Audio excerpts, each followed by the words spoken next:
पापा, पापा, कहाँ हैं आप? पूरे घर में नजर दौड़ाते हुए नैना बोल रही है। हम यहाँ हैं बेटा, कहते हुए जनार्दन भरद्वाज, नैना के पिता, उसके सामने खड़े हो जाते हैं। नैना उन्हें देखकर अपने कमर पर हाथ रखकर, क्या पापा, आप भी अभी तक तैयार नहीं हुए? कब से कह रहे हैं आपसे? जनार्दन मुस्कुराकर, अभी तैयार हो जाएंगे। हमें कौन सा औरतों की तरह मेकअप करना है, बस कपड़े बदले और हो गए तैयार। नैना, हाँ वो तो देख ही रहा है, 2 घंटे पहले आपसे तैयार होने को कहा था। और ये भैया भी ना, इनके नखरे तो लड़कियों से भी ज़्यादा हैं। ऐसे तैयार हो रहे हैं जैसे हम मंदिर नहीं, इनके लिए लड़की देखने जा रहे हैं। ये सुनकर जनार्दन मुस्कुराने लगते हैं। नैना उन्हें देखकर, आप क्या खड़े खड़े मुस्कुरा रहे हैं? जाइए जल्दी से तैयार होकर आइए। जनार्दन मुस्कुराते हुए अंदर चले जाते हैं। नैना आवाज़ लगाते हुए, भैया भैया जल्दी बाहर आइए, हमें देर हो रही है। आ गया छुटकी, कितना चिल्लाती हो, कहते हुए अखिल, नैना का भाई, कमरे से बाहर आ जाता है। नैना, हम चिल्लाते हैं कब से, आप दोनों को तैयार होने के लिए कह रहे हैं और आप हमारी बात सुन ही नहीं रहे हैं। इतनी देर में हमने पूरे घर की सफाई भी कर ली, तैयार भी हो गए, प्रसाद भी बना लिया है, और आप लोग हैं जो अब तक तैयार भी नहीं हुए हैं। पता नहीं, हम नहीं रहे तो कैसे रहेंगे आप लोग? ना पापा समय से ऑफिस पहुंच पाएंगे और ना ही आप कॉलेज। इसी वजह से हम कहीं नहीं जाते। अखिल, पर छुटकी, एक दिन तो तुझे शादी करके जाना ही पड़ेगा ना। नैना अपनी आंखें मटकाकर, आप लोग के यही रंग ढंग रहे ना तो हो गई हमारी शादी। और अगर गलती से हो भी गई तो आप लोगों की चिंता में दूसरे दिन ही भागकर वापस आ जाएंगे हम। अखिल, भागकर क्यों, बस में आना ना। नैना अखिल को गुस्से से घूरती है। अखिल नैना के कंधे पर हाथ रखकर, वैसे छुटकी, मैं सोच रहा था कि अगर तू भागकर यहाँ चली आएगी तो तेरे दूल्हे का क्या होगा? नैना लाड़ दिखाते हुए, क्या भैया आप भी ना। अखिल उसे गले लगाकर, तुझे देखे बिना मेरी सुबह नहीं होती। जब तक तेरी हंसी कानों में नहीं पड़ती, घर घर खाली खाली लगता है। कैसे रहूंगा तेरे बिना इतने दिन? नैना, वैसे ही जैसे हम रहेंगे, कुछ दिनों की। अखिल, दिनों की? नैना, हमारा मतलब सालों की ही तो बात है। एक बार जब आप डॉक्टर बनकर वापस आएंगे तो देखना, आपके स्वागत में कितनी बड़ी पार्टी करते हैं हम। जनार्दन, अगर भाई बहन का लाड़ हो चुका हो तो चलें? नैना, हाँ हाँ जल्दी चलिए। तीनों मंदिर जाकर पूजा करते हैं, फिर वहां से वापस आकर अखिल दिल्ली के लिए निकल जाता है। उसे अपनी मेहनत से स्कॉलरशिप की वजह से वहाँ के टॉप के मेडिकल कॉलेज में एडमिशन मिला था, जहाँ सिर्फ रईस घरों के बच्चे ही पढ़ते हैं। अखिल के जाने के बाद नैना बहुत उदास हो जाती है। हो भी क्यों ना, इतने सालों में वो कभी एक दूसरे से अलग नहीं हुए थे। 2 दिन बाद अखिल का फ़ोन आता है। अखिल की आवाज़ सुनकर नैना चहक उठती है। नैना, कितनी देर से फ़ोन किया? हम कब से आपके फ़ोन का इंतज़ार कर रहे थे। अखिल, यहाँ सब सेट करने में समय लग गया, इसलिए देर हो गई, सॉरी। नैना, कोई बात नहीं, हमने माफ़ किया। अच्छा ये बताइए, वहाँ सब कैसा है? अखिल, क्या बताऊँ छुटकू, कितना बड़ा और शानदार कॉलेज है, मैंने कभी नहीं देखा था। और पता, यहाँ सब बड़ी बड़ी कारों में आते हैं, मेरे पास तो बाइक भी नहीं है। नैना, तो क्या हुआ भैया, आप वहाँ पढ़ने गए हैं, गाड़ियों में घूमने थोड़े ना। और जब आप डॉक्टर बन जाएंगे तब हमारे पास भी बड़ी बड़ी गाड़ी होगी। अखिल, हाँ छुटकी, चल अब रात हो गई है, कल कॉलेज में मेरा पहला दिन है तो मुझे सुबह जल्दी उठना है। नैना, आप चिंता मत कीजिए, हम आपको समय से जगा देंगे। अखिल हैरानी से, वो कैसे, तू तो यहाँ है ही नहीं। नैना, तो क्या हुआ, अगर हम वहाँ नहीं हैं तो फ़ोन तो कर सकते हैं ना। सुबह सुबह हमारा चेहरा ना सही, हमारी आवाज़ से तो सुन सकते हैं ना। अखिल मुस्कुराकर, नाइट। अच्छा छुटकी, गुड नाइट। नैना, गुड नाइट। अच्छा भैया सुनिए ना, अपना ख्याल रखिएगा और रोज़ शाम को हमें फ़ोन करके वहाँ की बातें बताइएगा, और खाना समय से खाइएगा और मन लगाकर पढ़ाई कीजिएगा। और अखिल, और क्या छुटकी? नैना, और कुछ नहीं, बस अपना ध्यान रखिएगा, हम नहीं हैं ना वहाँ पर। अखिल, अब रुलाकर मानोगी क्या? नैना, नहीं, फ़ोन रखते हैं, आप सो जाइए। नैना फ़ोन रख देती है और जाकर सो जाती है। अगली सुबह, नैना, अरे ओ नैना, कहाँ है तू? पड़ोस की एक औरत घर के दरवाजे से नैना को आवाज़ लगाती है। नैना, अरे मिश्राइन काकी, अंदर आइए ना, आज सुबह सुबह हमारे घर का रास्ता कैसे भूल गई? मिश्राइन, वो संगीता की शादी तय हो गई है तो मिठाई लेकर आए थे तुम लोगों के लिए। नैना हैरानी से, क्या संगीता की शादी इतनी जल्दी? मिश्राएं, जल्दी कहाँ, 19 की हो गई है। तब तक जनार्दन भी बाहर आ जाते हैं। नैना, पर काकी, अभी तो उसकी पढ़ाई भी पूरी नहीं हुई। मिश्राएं, 12 क्लास पढ़ चुकी है, और वैसे भी ज़्यादा पढ़ लिख कर करेगी क्या? घर ही तो संभालना है। फिर जनार्दन से, और भाई साहब हम तो कहते हैं आप भी नैना के लिए लड़का देखना शुरू कर दीजिए। 12वीं तो इसकी भी हो गई है। जनार्दन, नहीं भाभी, अभी इसे और पढ़ना है, हम इसे कॉलेज भेजेंगे। मिश्राइन, भाई साहब कॉलेज यहाँ से कितनी दूर है, अकेली लड़की, जमाना कितना खराब है ये तो आप जानते ही हैं। जनार्दन, भाभी दुनिया में अच्छे लोग भी तो हैं, कुछ बुरे लोगों की वजह से हम अपनी बेटी की खुशियाँ छीन लें? नहीं। मिश्राइन, आपकी बेटी है भाई साहब, जो मन में आए कीजिए। बिना माँ की बेटी है, सोचा कि ऊंच नीच समझा दें, हमारा फर्ज था कहना, सो कह दिया, आगे आपकी मर्जी। 1 महीने बाद संगीता की शादी है, नैना को मदद के लिए भेज दीजिएगा। जनार्दन, ये भी कोई कहने की बात है, नैना भी तो आपकी ही बेटी है। मिश्राइन चली जाती है। उसके जाने के बाद नैना जनार्दन के गले लगकर, थैंक यू पापा, हम बहुत खुश हैं कि आपने आगे पढ़ने की इजाज़त दी। जनार्दन, ये तो हमारा फर्ज है बेटा, हम तब तक तेरी शादी नहीं करवाएंगे जब तक तू अपने खुद के पैरों पर खड़ी नहीं हो जाती। समय अपनी गति से आगे बढ़ता है। नैना का कॉलेज शुरू हो जाता है, वहीं उसकी सहेली संगीता की शादी भी हो जाती है। नैना की अखिल से बात होती रहती है और वो उसे अपने कॉलेज की दोस्तों की ढेर सारी बातें बताया करता। नैना उसकी आवाज़ में खुशी के साथ साथ एक बदलाव भी महसूस करती थी। अखिल हमेशा अपने रईस दोस्तों की बातें करता। नैना को लगता जैसे अखिल वहाँ की चमक धमक में खुद को खो रहा है। एक दिन नैना ने कह दिया कि भैया आप बदल रहे हैं। इस पर अखिल ने हंसते हुए जवाब दिया, छुटकी, समय के साथ साथ सबको बदलना चाहिए। अब तू भी आदत डाल ले। तुझे पता है यहाँ मेरे कितने दोस्त बन गए और सब कितने अमीर हैं। सब मुझे बहुत मानते हैं, जहाँ भी जाते हैं मुझे साथ में लेकर जाते हैं। वो लगातार सबके बारे में बोल रहा था और नैना चुपचाप उसकी बातें सुन रही थी। नैना, भैया संभल कर रहिएगा। जिस दुनिया में आपने कदम रख दिया है वो हम जैसों की नहीं है। अखिल, तू भी ना छुटकी, एकदम पापा की तरह बात करती है।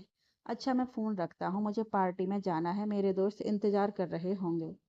नैना ने फ़ोन रख दिया, पर उसके मन में अखिल को लेकर कई चिंताओं ने घर कर लिया था।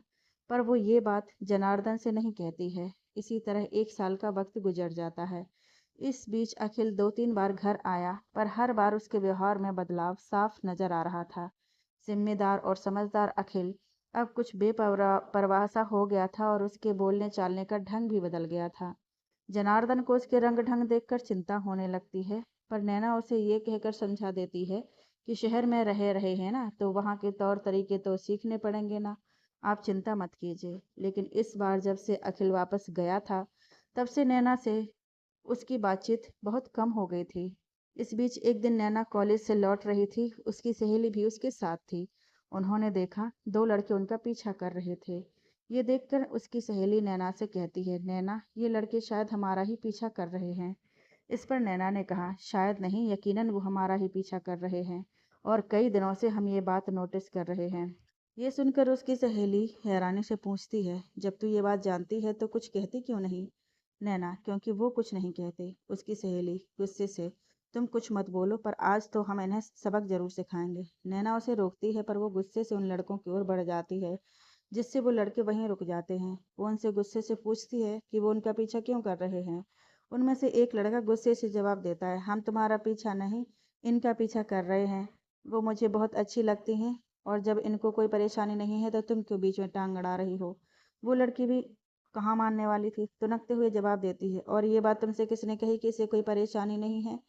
ये कुछ कहती नहीं है, इसका मतलब ये नहीं कि तुम कुछ भी कर सकते हो। वो लड़का गुस्से से आगे बढ़कर, अभी कुछ किया कहाँ है, जब करेंगे तब बोलना। बात बढ़ता देख नैना बीच में बोलते हुए, ये लोग सही कह रहे हैं, हमें इनसे कोई परेशानी नहीं है। वो लड़का मुस्कुराकर, सुन लिया नैना, पर आप लोग हमारा पीछा करते क्यों हैं? वो लड़का, आप अच्छी लगती हैं मुझे इसलिए। नैना, आप भी अच्छे लगते हैं हमें, पर हम तो आपका पीछा नहीं करते, फिर आप क्यों हमारा पीछा करते हैं?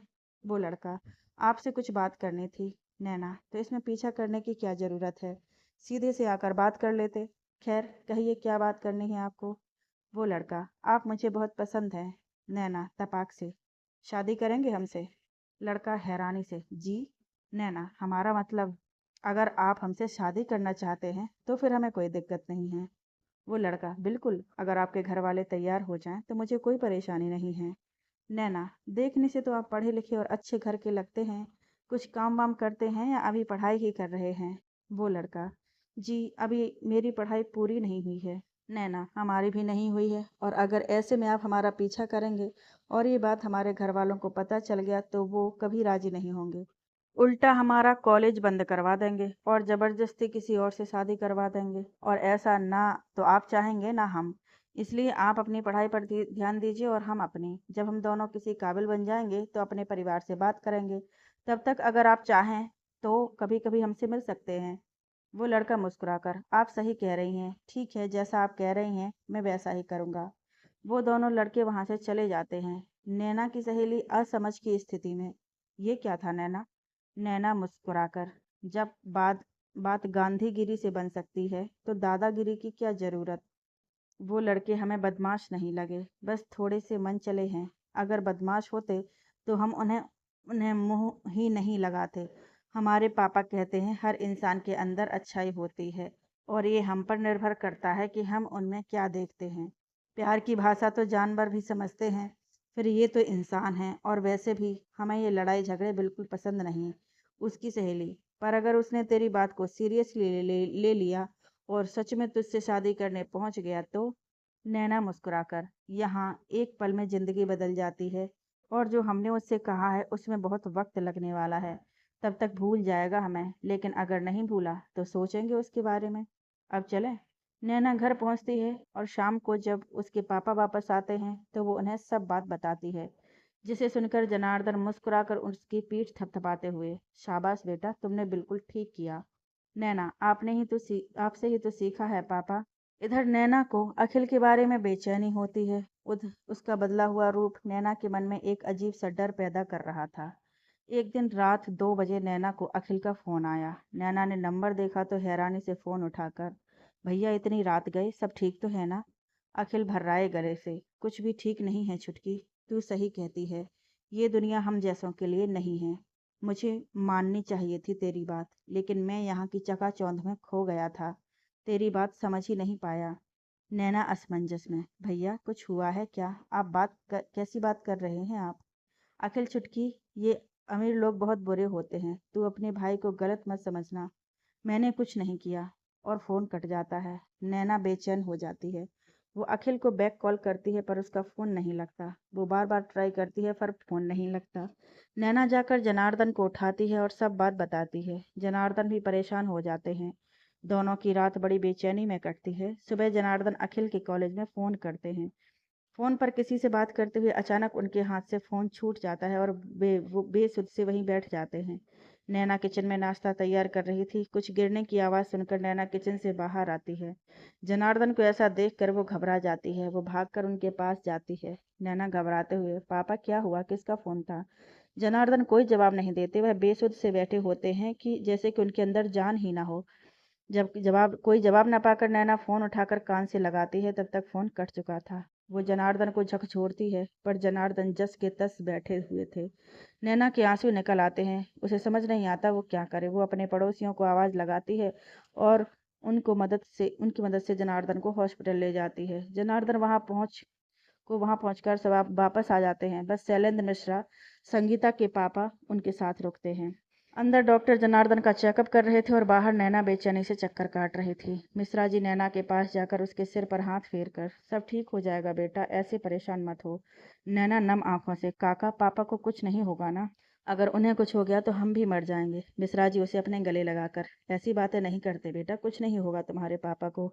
देखना, वो बहुत जल्दी ठीक हो जाएंगे। तभी डॉक्टर बाहर आती हैं। वो दोनों के पास जाते हैं। नैना, डॉक्टर, क्या हुआ हमारे पापा को? वो ठीक तो हो जाएंगे ना? डॉक्टर, देखिए, अभी कुछ कह नहीं सकते। उन्हें हार्ट अटैक आया है। मुझे लगता है उन्हें किसी बात का गहरा सदमा लगा है। ये सुनकर नैना रोने लगती है। मिश्रा उसे संभालते हुए डॉक्टर से, वो ठीक तो हो जाएंगे ना? डॉक्टर, मैंने कहा ना, अभी कुछ नहीं कहा जा सकता। उनकी हालत बहुत नाजुक है। हम अपनी तरफ से पूरी कोशिश कर रहे हैं। इतना कहकर डॉक्टर चले जाते हैं और नैना वहीं बैठकर रोने लगती है। मिश्रा जी उसे चुप कराते हुए, बेटा, अखिल को फ़ोन कर दो। नैना, हाँ। वो अखिल को फ़ोन लगाती है पर फ़ोन नहीं लगता। वो बार बार कोशिश करती है पर कोई फ़ायदा नहीं होता। मिश्रा जी, व्यस्त होगा कहीं, बाद में कर लेना। नैना हाँ में गर्दन हिला देती है और मन में, कहाँ हैं भैया आप? अगले दिन जनार्दन की हालत में कुछ सुधार होता है। पर वो अभी भी बात करने की कंडीशन में नहीं होते। नैना वहीं हॉस्पिटल में ही रुकती है। वो फ़ोन करके अपने मामा मामी को बुला लेती है। वो बार बार अखिल को कांटेक्ट करने की कोशिश करती है, पर हर बार उसे निराशा ही हाथ लगती है। वो कॉलेज में भी फ़ोन करती है, पर किसी से बात नहीं हो पाती। वो खुद पर चिल्लाते हुए, सब हमारी गलती है, हमें भैया से उनके किसी दोस्त का नंबर ले लेना चाहिए था। ऐसा तो कभी नहीं होता कि भैया इतने समय तक अपना फ़ोन बंद रखें। कहीं वो किसी मुसीबत में तो नहीं फंस गए। उस दिन बहुत अजीब बातें कर रहे थे। क्या करें, हम कैसे पता लगाएं उनका? पापा की हालत भी ठीक नहीं है। वो यही सब सोच रही थी कि नर्स उसे आवाज़ लगाती है, आपके पापा को होश आ गया है और वो आपको बुला रहे हैं। नैना भागकर अपने पापा के पास जाती है। नैना खुशी से, पापा आप ठीक हैं? कितना डरा दिया आपने हमें। अगर आपको कुछ हो जाता तो हमारा क्या होता? जनार्दन नैना के चेहरे पर हाथ फेरकर, अखिल से बात हुई? नैना को याद आता है कि डॉक्टर ने जनार्दन को टेंशन से दूर रखने के लिए कहा था। वो हल्का मुस्कुराकर, हाँ अभी उन्हीं से तो बात कर रहे थे। जब उन्हें आपके बारे में पता चला तो यहाँ आ रहे थे, पर हमने मना कर दिया। उनके एग्ज़ाम आने वाले हैं ना, इसलिए। नैना झूठ बोल देती है। जनार्दन, तू सच कह रही है ना? नैना, आपको भरोसा नहीं है हम पर? आपको पता है ना, आपकी नैना कभी आपसे झूठ नहीं बोलती। जनार्दन, जानते हैं, पर उस दिन हमने अखिल के कॉलेज में फ़ोन किया था तो वो लोग कुछ और ही बोल रहे थे। नैना को भनक लग जाती है कि उसका डर शायद सच है। जरूर अखिल किसी मुसीबत में है। और ये बात सुनने के बाद ही जनार्दन की तबीयत खराब हुई थी। नैना डरते हुए, क्या कहा था उन लोगों ने? जनार्दन नैना को सब बताते हैं, जिसे सुनकर नैना के होश उड़ जाते हैं। नैना अपने आप से, ये झूठ है, ऐसा नहीं हो सकता। जनार्दन उसके चेहरे की बेचैनी पढ़ लेते हैं। वो नैना का हाथ पकड़कर, क्या हुआ, तो इतनी परेशान क्यों है? तेरी बात हुई है ना अखिल से? नैना अपनी भावनाएं छुपाते हुए, हाँ पापा हमारी बात हुई उनसे। उन लोगों को कोई गलत फहमी हुई होगी। क्या आपको लगता है कि भैया कभी ऐसा कर सकते हैं? जनार्दन, नहीं।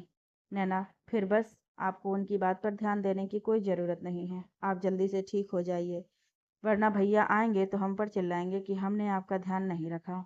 अच्छा पापा, अब आप आराम कीजिए। डॉक्टर ने आपको ज़्यादा बात करने से मना किया है। और हाँ, बेकार का टेंशन मत लीजिएगा। जनार्दन, सुन हमारी बात करा ना आखिर से। नैना धर्म संकट में पड़ जाती है। वो कुछ सोचकर, पापा वो भैया किसी काम से गए हैं, उन्होंने हमें शाम को फ़ोन करने को बोला था। जैसे ही उनका फ़ोन आएगा हम आपकी बात करा देंगे। अभी आप आराम कीजिए। नैना बाहर आकर रो पड़ती है। वो अपने मन में, हमें माफ़ कर दीजिएगा पापा, हमने आपसे झूठ बोला, हम मजबूर थे। पर कुछ भी हो, हमें भैया का पता लगाना ही होगा। वो किसी तरह 2 दिन हॉस्पिटल में रहती है, पर वह जनार्दन के सामने कम ही आती है, क्योंकि वो अखिल से बात करने के लिए कहते हैं, जिससे नैना हर बार किसी न किसी बहाने बहला फुसलाकर टाल देती है। 2 दिन बाद जनार्दन की हालत में बहुत सुधार हो जाता है। उसे छुट्टी मिल जाती है। नैना अपने मामा मामी के साथ उन्हें घर लेकर आती है। अब नैना को अखिल का पता लगाना था, लेकिन उसे ये सब जनार्दन से छुपा कर करना था। तो उसने जनार्दन को कुछ समय के लिए मामा मामी के साथ भेजने की सोची, पर कैसे? रात के समय खाने पर, नैना, मामा जी हम सोच रहे थे कि कुछ दिन आपके पास रहने आते। पापा की तबीयत भी ठीक नहीं है, इसलिए उनके दफ्तर से 10 दिन की छुट्टी ले रखी है उन्होंने। मामा जी खुश होकर, क्यों नहीं बेटा, कल हम जा रहे हैं तो आप लोग भी साथ चलो। नैना, मामा जी भैया का जन्मदिन आने वाला है, इस बार वो यहाँ नहीं आ पाएंगे तो हम सोच रहे थे कि वहाँ जाकर उनसे मिल लेते हैं। आप पापा को लेकर जाइए, हम भैया से मिलकर आपके पास आएंगे। जनार्दन, ठीक है, फिर हम दोनों चलते हैं। हमें भी उससे मिलने का मन कर रहा है और हम तुम्हें अकेले नहीं जाने दे सकते। नैना, पापा आपको डॉक्टर ने लंबा सफ़र करने से मना किया है, और क्या आपको हम पर विश्वास नहीं? जनार्दन, ऐसा नहीं बेटा, हमें तुम पर पूरा विश्वास है, पर ज़माना बहुत ख़राब है। नैना, पापा आप ही तो कहते हैं ना कि दुनिया में अच्छे लोग भी तो हैं, फिर क्यों डर रहे हैं? हमें कुछ नहीं होगा और हम अपना पूरा ख्याल रखेंगे। जनार्दन मुस्कुरा देते हैं। सब खाना खाते हैं। फिर नैना जनार्दन को दवाई देकर सुला देती है और जाकर मामा मामी को सब कुछ बताती है, जिसे सुनकर मामी, इतना सब हो गया और तुमने हमें कुछ नहीं बताया? नैना, क्या बताती मामी, हमें तो खुद ही मालूम नहीं थी कि आखिर पूरी बात है क्या, पर हमें यकीन है कि भैया यही नहीं कर सकते। ज़रूर कुछ न कुछ गड़बड़ है, पर क्या, ये तो भैया से मिलकर ही पता चलेगा, इसलिए हम वहाँ जा रहे हैं। पर पापा को ये बात नहीं बता सकते, वरना उन्हें सदमा लग सकता है। हम भैया से मिलकर उन्हें जल्दी ही वापस लेकर आएंगे, तब तक आप लोग पापा का ध्यान रखिएगा। मामा जी ठीक है, फिर मैं भी तुम्हारे साथ चलूंगा। नैना नहीं, अगर आप हमारे साथ गए तो पापा को लगेगा कि जरूर कोई बात है और फिर उन्हें समझाना बहुत मुश्किल हो जाएगा। फिर यहाँ पापा का ध्यान भी रखना है और मामी ये अकेले कैसे कर पाएंगी। मामी नैना सही कह रही है, आप चिंता मत कीजिए, वहाँ मेरे भाई का बेटा रहता है, मैं उससे बात कर लेती हूँ, वो नैना की मदद करेगा। नैना मुस्कुरा देती है। अगली सुबह मामा मामी जनार्दन को लेकर अपने घर चले जाते हैं और नैना दिल्ली के लिए निकल जाती है। New Delhi railway station. Naina train से उतरकर एक बेंच पर बैठती है और अपनी मामी के दिए नंबर पर फ़ोन लगाती है। नैना हेलो, हम नैना। दूसरी तरफ से जी नैना जी, मैं स्टेशन पर ही हूँ, आप कहाँ हैं। नैना जी हम यहीं ट्रेन के पास हैं। दूसरी तरफ से जी आप वहीं रुकिए, मैं पहुँचता हूँ। नैना फ़ोन रखकर वहीं बैठ जाती है। थोड़ी देर बाद वहाँ एक लड़का आता है, करीब 26-27 साल का। वो चारों ओर नज़र दौड़ाता है। नैना के साथ ही दो लड़कियां और बैठी होती हैं। नैना बेचैनी से इधर उधर देख रही थी। वो लड़का लगातार उन तीनों को ही देख रहा था। नैना को बड़ा अजीब लगता है। वो लड़का कुछ सोचते हुए किसी को फ़ोन लगाता है कि तभी नैना का फ़ोन रिंग होता है। वो लड़का हैरानी से नैना की तरफ देखता है। नैना दूसरी ओर चेहरा करके फ़ोन उठाती है। तभी वो लड़का उसके पास आकर नैना। नैना हैरानी से उसे देखकर जी।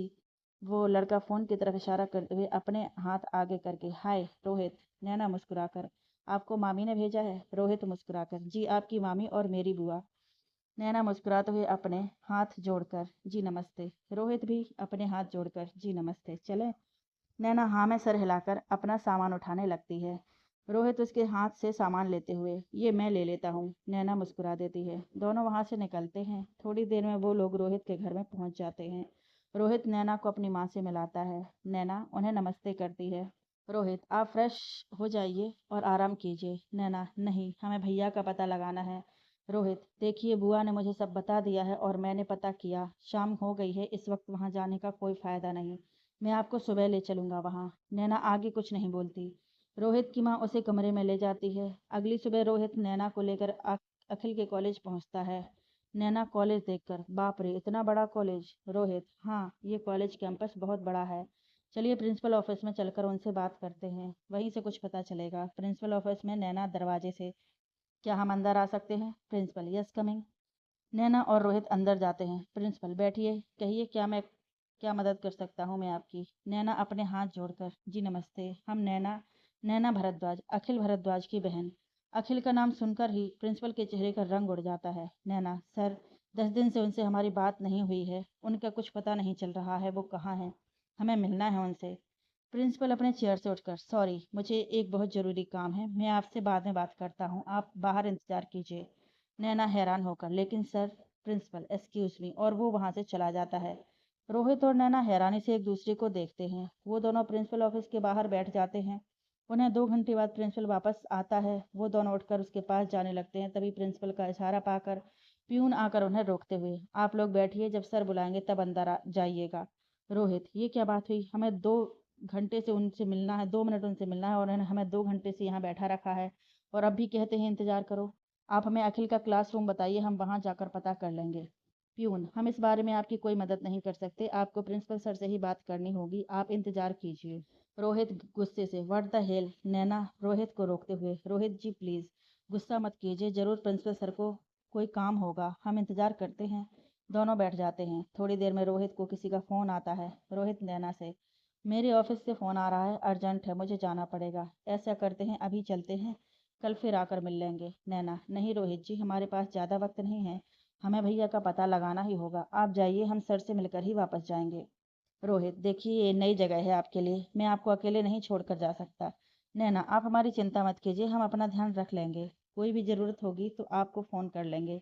रोहित के पास अब कोई रास्ता नहीं होता है। वो नैना को घर का पता समझाकर वहाँ से अपने ऑफिस चला जाता है।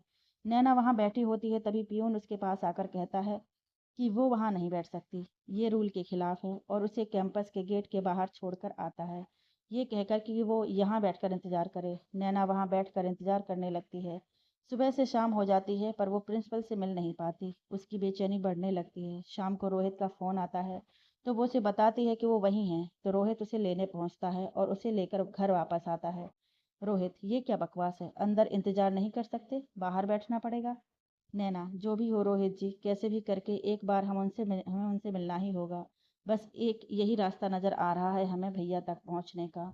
अगली सुबह नैना तैयार होकर फिर से कॉलेज जाने लगती है। रोहित भी उसके साथ चलने लगता है, पर नैना उसे मना करती है कि पता नहीं वह वहाँ कितना समय लगे, उसे ऑफिस के लिए देर हो जाएगी। रोहित मना करता है तो वो जिद करते हुए कहती है कि वो कहीं नहीं जाएगी और उसे घर का पता अच्छे से याद हो गया है।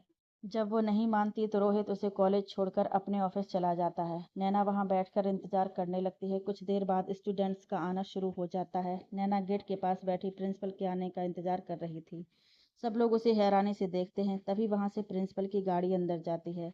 नैना अंदर जाने लगती है पर वॉचमैन उसे रोक देता है। नैना वहीं बैठ जाती है। तभी वहां से एक बड़ी सी गाड़ी अंदर जाती है। उसमें कुछ लड़के बैठे होते हैं। उनकी नज़र नैना पर पड़ती है। वो आपस में कुछ बातें करते हैं, फिर नैना के पास जाकर खड़े हो जाते हैं। नैना उन्हें हैरानी से देखती है। उनमें से एक लड़का आगे आकर, हेलो, मेरा नाम कृष है। कल भी आपको यहाँ पर बैठे देखा था। कोई प्रॉब्लम है? मुझे बताइए, मैं आपकी मदद करूँगा। नैना उसके हाथ उसके साथ खड़े दो लड़कों को देखती है जो मुंह दबाए अजीब मुस्कुरा रहे थे। नैना को बड़ा अजीब लगता है। कृष्ण नैना को देखकर, अरे ये मेरे दोस्त हैं, विराज और शेखर। आप बताइए नैना। नैना, जी वो हम नैना हैं, अखिल की बहन। वो यहीं पढ़ते हैं। कई दिनों से उनका कुछ पता नहीं, इसलिए उन्हें ढूंढने आए हैं। आप जानते हैं उन्हें? क्या आप मिलवा सकते हैं हमें? तभी शेखर, क्या बात है, इतनी खूबसूरत बहन है अखिल की, उसने कभी बताया नहीं। सब एक दूसरे को देखकर मुस्कुरा देते हैं। नैना को कुछ अच्छा नहीं लगता। कृष्ण नैना को देखकर, अरे चुप कर, कैसी बात कर रहा है? लड़कियों की इज्जत करना नहीं आता तुझे? विराज मुस्कुराकर, तू है ना इज्जत करने के लिए। कृष्ण मुस्कुरा देता है। नैना को वो लोग कुछ ठीक नहीं लगते तो वो वहां से जाने लगती है। शेखर उसके सामने आकर, आप कहाँ जा रही हैं? चलिए आपके भाई से मिलवा देते हैं आपको। नैना, जी नहीं, आपका बहुत बहुत धन्यवाद, हमें आपकी मदद नहीं चाहिए। वो वहां से जाने लगती है। शेखर उसका हाथ पकड़ लेता है। कहाँ जा रही हो? कहाँ ना मिलवा देते हैं अखिल से। नैना अपना हाथ छुड़ाने की कोशिश करते हुए, हाँ छोड़िए, हमें हमें आपकी मदद नहीं चाहिए। हम अपने भैया को खुद ढूंढ लेंगे। शोर सुनकर बहुत से स्टूडेंट वहां जमा हो जाते हैं। विराज सबकी तरफ देखकर, देखो सब, एक चोर और मर्डरर की बहन कैसी लगती है? नैना चिल्लाकर, हमारे भैया ने कुछ नहीं किया और हम ये साबित करके रहेंगे। बस एक बार वो मिल जाए हमें। विराज, अरे वाह, क्या तेवर हैं इसके। सभी स्टूडेंट आपस में बातें कर रहे थे पर कोई नैना की मदद के लिए नहीं आ रहा था। तभी वहां किसी की कड़क आवाज आती है, क्या हो रहा है वहां? आवाज सुनकर सब वहां से तितर बितर होने लगते हैं। शेखर भी नैना का हाथ छोड़ देता है। वो आदमी वहां आकर, कृष क्या हो रहा है यहाँ? कृष, कुछ नहीं सर, ये लड़की अखिल के बारे में पूछ रही है। वो आदमी नैना को देखकर, अखिल यहाँ नहीं है, वो यहाँ से भाग गया है, तुम अपने घर जाओ। नैना, लेकिन सर वो घर नहीं पहुंचे। वो आदमी, देखो हमें इस बारे में कुछ नहीं पता, तुम्हारे भले के लिए कह रहा हूँ, अपने घर जाओ। फिर कृष और उसके दोस्तों से, और तुम लोग जाओ अपनी क्लास में। वो तीनों नैना को देखते हुए वहां से चले जाते हैं। वो आदमी नैना को पानी देते हुए, तुम्हारे भले के लिए कह रहा हूँ बेटा, अपने घर जाओ। नैना, हमारे भैया हमारे लिए सब कुछ है सर। उनके बारे में सुनकर ही हमारे पापा को हार्ट अटैक आ गया था। उन्हें बचाने के लिए हमें उनसे झूठ बोलना पड़ा। अगर उनका पता नहीं चला तो हमारे पापा जी नहीं पाएंगे। हमें भैया को कैसे भी करके ढूंढना ही होगा। हम अपने पापा को भी खो देंगे वरना। आप ही बताइए सर, हम घर कैसे जा सकते हैं? वो आदमी बिना कोई जवाब दिए वहां से चला जाता है। नैना भी जाकर चुपचाप बैठ जाती है। वॉचमैन उसके पास आकर, बेटा कल भी तुम सारा दिन यहाँ बैठी रही और आज भी यहाँ आ गई, क्या बात है? नैना उसे सब बताती है। फिर उससे पूछती है, काका आप तो जानते होंगे ना हमारे भैया को? नहीं बेटा, मुझे यहाँ काम करते हुए 4 दिन ही हुए हैं। यहाँ कुछ हुआ था जिसके कारण पहले वाले वॉचमैन को निकाल दिया गया था। वॉचमैन जवाब देता है। नैना फिर निराश हो जाती है। आज का दिन भी निकल जाता है पर नैना को अखिल का कुछ पता नहीं चलता और ना ही वो प्रिंसिपल से मिल पाती है। अगले दिन फिर नैना वहां आकर बैठ जाती है। जब प्रिंसिपल की नज़र नैना पर जाती है तो वो वॉचमैन को बुलाकर फटकार लगाता है। वो वापस आकर नैना से कहता है, बेटा तुम यहाँ से चली जाओ वरना मेरी नौकरी खतरे में पड़ जाएगी। नैना, काका एक बार सर से मिल लेंगे फिर चले जाएंगे यहाँ से। वॉचमैन, बेटा अब भी तुम्हें समझ नहीं आया? वो तुमसे मिलना नहीं चाहते, वरना 2 दिन से तुम्हें यहाँ बैठा कर नहीं रखते। मैं हाथ जोड़ता हूँ तुम्हारे, चली जाओ यहाँ से। नैना को कुछ समझ नहीं आता वो क्या करे, पर वॉचमैन की बात सुनकर वो वहाँ रुक भी नहीं सकती थी। वो भारी मन से वहाँ से जाने लगती है। तभी वो किसी लड़के से टकरा जाती है। वो गिरती उससे पहले ही वो लड़का उसे संभाल लेता है, लेकिन उस लड़के का सारा सामान नीचे गिर जाता है। वो लड़का नैना से, आई एम सॉरी, मैंने ध्यान नहीं दिया। नैना, नहीं, गलती हमारी है, हमारा ध्यान कहीं और था। वो लड़का बैठकर अपनी किताबें उठाने लगता है। नैना भी उसकी मदद करने लगती है। वो लड़का नैना के हाथ में कुछ पकड़ाता है और उसे थैंक यू बोलकर वहाँ से चला जाता है। नैना अपने हाथ में देखती है, एक नोट होता है। वो उस लड़के की तरफ देखती है। वो लड़का भी पलट कर उसे देखता है और वो नोट पढ़ने का इशारा करते हुए चला जाता है। नैना हैरानी से वो नोट खोलकर पढ़ती है। यहाँ तुम्हें कोई कुछ नहीं बताएगा। अगर सच्चाई जानना चाहती हो तो शाम 5 बजे डिलाइट कैफे में मिलो। नैना वहाँ से निकलकर बस स्टॉप पर जाकर बैठ जाती है। वो एक बार फिर वो चिट पढ़ती है। चिट पढ़कर वो सोच में पड़ जाती है कि क्या वो उस लड़के पर विश्वास करके उससे मिलने जाए। कल जो उसके साथ हुआ, कहीं उसके भी तो वही इरादे तो नहीं है। वो इसी उधेड़-बुन में थी कि वो आखिर करे तो क्या करे। फिर उसने तय किया कि वो उस लड़के से मिलेगी, क्योंकि इस वक्त अखिल तक पहुंचने की एक यही उम्मीद उसे नजर आ रही थी। वो अपना मन मजबूत करके कैफे में पहुंच जाती है। वहां पहुंचकर वो समय देखती है, 2 बज रहे थे। वो वहीं बैठकर इंतजार करने लगती है। 5 बजे वो लड़का उस कैफे में पहुंचता है। नैना को देखकर वो नैना के पास जाता है। नैना उसे देखकर खड़ी हो जाती है। वो लड़का अपने हाथ आगे करके, हाय, मेरा नाम शिवम है। नैना हाथ जोड़कर, जी नमस्ते, हमारा नाम नैना है। शिवम झेप कर अपने हाथ जोड़कर उससे नमस्ते करता है। शिवम, अरे आप खड़ी क्यों हैं, बैठिए ना। नैना बैठ जाती है। शिवम, आप कुछ लेंगी, चाय कॉफ़ी? फिर वेटर को आवाज़ लगाता है। नैना, आप कुछ बताने वाले थे हमारे भैया के बारे में, क्या जानते हैं? तब तक वेटर भी वहां आ जाता है। शिवम उसे 2 कॉफ़ी लाने को बोल देता है। फिर नैना की तरफ देखकर, मैं अखिल का रूममेट हूँ। आई मीन था। हम दोनों हॉस्टल में एक ही कमरे में रहते थे। नैना की आंखें चमक उठती हैं। वो बहुत उम्मीद के साथ शिवम से पूछती हैं, आप जानते हैं वो कहाँ हैं? प्लीज़ हमें मिलवा दीजिए, हम आपका एहसान ज़िंदगी भर नहीं भूलेंगे। शिवम, आई एम सॉरी, पर मैं नहीं जानता कि इस वक्त वो कहाँ हैं। नैना कुर्सी से उठकर गुस्से से, क्या, अगर नहीं जानते तो इस तरह हमें यहाँ बुलाने का क्या मतलब? आप पर भरोसा करके हम 3 घंटे से यहाँ आपका इंतजार कर रहे हैं कि शायद आप हमें हमारे भैया से मिलवा सकते हैं, और आप कह रहे हैं कि आपको नहीं मालूम। शिवम, रिलैक्स, आप पहले मेरी पूरी बात सुन लीजिए, आपको सब समझ आ जाएगा। नैना खड़ी रहती है। शिवम, प्लीज़। नैना वहाँ बैठ जाती है। शिवम, मैं देहरादून से हूँ और यहाँ हॉस्टल में रहकर अपनी पढ़ाई कर रहा हूँ। अखिल ने मेरे एक दिन बाद कॉलेज ज्वाइन किया था। वो एक होनहार और साफ दिल का लड़का था, इसलिए जल्द ही उसकी सबसे दोस्ती हो गई। मुझे भी अखिल की तरह ही यहाँ स्कॉलरशिप पर एडमिशन मिला था। जब हम यहाँ आए तो हमें पता चला कि यहाँ स्टूडेंट का 2 ग्रुप है, एक जिन्हें यहाँ स्कॉलरशिप या किसी की मदद से एडमिशन मिला है, और दूसरा जिनके पास बहुत सारा पैसा है। वो लोग जब भी मौका मिलता हमें परेशान करते, हमसे अपना काम निकलवाते, और हम चुपचाप उनकी बात मान लिया करते, क्योंकि उनसे उलझना मतलब कॉलेज से छुट्टी। क्योंकि उनका लीडर था क्रश खुराना, जिससे आप कल मिली थी। वो यहाँ बहुत ही पावरफुल मंत्री का बेटा है। उसके 2 दोस्त हमेशा उसके साथ रहते हैं, शेखर जो इसी शहर से है और हमारे कॉलेज के ट्रस्टी का बेटा है, और विराज जो भोपाल के एक बड़े बिजनेसमैन का बेटा है। ये तीनों कॉलेज को अपनी प्रॉपर्टी समझते हैं और यहाँ के स्टूडेंट को अपना गुलाम। उनका दबदबा इतना है कि कॉलेज के प्रोफेसर्स भी उनके खिलाफ नहीं जाते।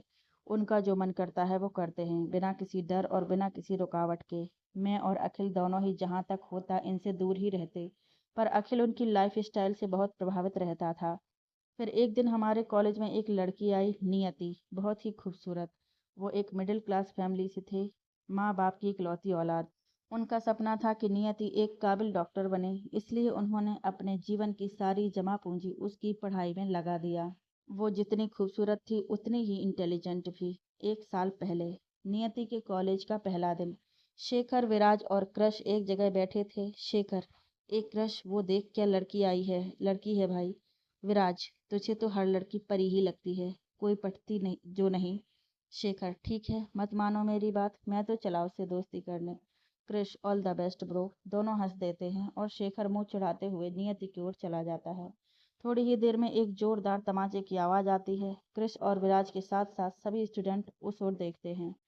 शेखर अपने गाल पर हाथ रखे गुस्से से नियति को घूर रहा था। नियति का चेहरा दूसरी ओर था, इस वजह से विराज और क्रिश उसे नहीं देख पाते। वो हैरान हो जाते हैं कि आखिर ये कौन है जिसने शेखर को थप्पड़ मारने की हिम्मत की। नियति गुस्से से शेखर की तरफ उंगली पॉइंट करके, अगली बार मेरा हाथ पकड़ने से पहले ये थप्पड़ याद रखना। वो पलटकर क्लास की ओर चल देती है। जब विराज और कृष्ण नियति को देखते हैं तो देखते ही रह जाते हैं। फिर उसके बाद वो दोनों अपने अपने तरीके से नियति से दोस्ती करने की कोशिश करते हैं, पर नियति उनसे बात तक नहीं करती। धीरे धीरे वक्त गुजरता है और अखिल का व्यवहार नियति को बहुत पसंद आता है और उन दोनों की दोस्ती हो जाती है। साथ ही शिवम की भी नियति से दोस्ती हो जाती है। अब हर जगह वो तीनों एक साथ दिखाई देते, जिससे क्रश और उसके दोस्तों को बहुत बुरा लगता। वो ये बात पचा नहीं पा रहे थे कि एक लड़की उन्हें रिजेक्ट करके एक मामूली से लड़के से दोस्ती करे। फिर एक दिन वो तीनों कैंटीन में बैठे थे। उसी वक्त अखिल, नियति और शिवम भी वहां पहुंचे। वो तीनों एक जगह बैठकर बातें करने लगे। ये देखकर शेखर गुस्से में उसके पास जाकर खड़ा हो जाता है। शिवम और अखिल उसे देखकर नियति को वहां से चलने का इशारा करते हैं, पर नियति उन्हें मना करते हुए, तुम सब इनसे इतना क्यों डरते हो? फिर शेखर से, एंड यू यहाँ क्यों आए हो? शेखर, तुम लोगों को ये बताने कि हम कौन हैं। नियति, अच्छा, then tell me who are you. Shekhar उसका हाथ पकड़कर, चलो आज बता ही देते हैं तुम्हें, प्यार की भाषा समझ नहीं आती ना तुम्हें? तुम जो भाषा समझती हो उसी भाषा में बताते हैं। नियति अपना हाथ छुटाकर उसके गाल पर थप्पड़ लगा देती है और उसे घूरते हुए, मैंने पहले भी वार्निंग दी थी तुम्हें, दोबारा ऐसी हरकत मत करना, पर तुम तो कुत्ते की दुम हो जो कभी सीधी नहीं हो सकती। शेखर गुस्से में उसकी ओर बढ़ता है, लेकिन अखिल बीच में आकर, भाई जाने दे, ये पागल है, मैं समझाऊंगा इसे, इसकी तरफ से मैं माफ़ी मांगता हूँ। नियति, अखिल ये क्या कर रहे हो? अखिल, नियति प्लीज चुप रहो तुम, हम यहाँ पढ़ने आए हैं, लड़ाई झगड़ा करने नहीं। शेखर अखिल अखिल का कॉलर पकड़कर, तू रोकेगा मुझे? तभी वहाँ क्रश और विराज भी आ जाते हैं। क्रश अखिल का कॉलर पकड़ते हुए, शेखर क्या करते हो? हम यहाँ पढ़ने आए हैं, लड़ाई झगड़ा करने नहीं, है ना अखिल? अखिल, मैं यही तो कह रहा हूँ। क्रश, तुम सही कह रहे हो। शेखर, सॉरी बोलो इन्हें। शेखर हैरानी से, हैव यू लॉस्ट इट? मैं इन्हें सॉरी बोलूं? विराज, क्रश सही कह रहा है शेखर, सॉरी बोलो और दोस्ती कर लो। क्रश अखिल की तरफ अपना हाथ बढ़ाकर, पुरानी बातें भूल जाते हैं, दोस्ती करोगे हमसे? अखिल मुस्कुराकर उनसे हाथ मिलाते हुए, क्यों नहीं? विराज भी मुस्कुराकर अखिल से हाथ मिला लेता है। दोनों शिवम की तरफ भी मुस्कुराकर हाथ बढ़ाते हैं। शिवम भी उनसे हाथ मिला लेता है। कृष, शेखर, शेखर भी बेमन से उन्हें सॉरी बोलकर हाथ मिला लेता है।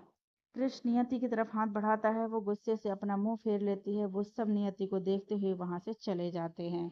नैना ध्यान से शिवम की बातें सुन रही थी। शिवम बोलते बोलते चुप हो जाता है। नैना, फिर क्या हुआ?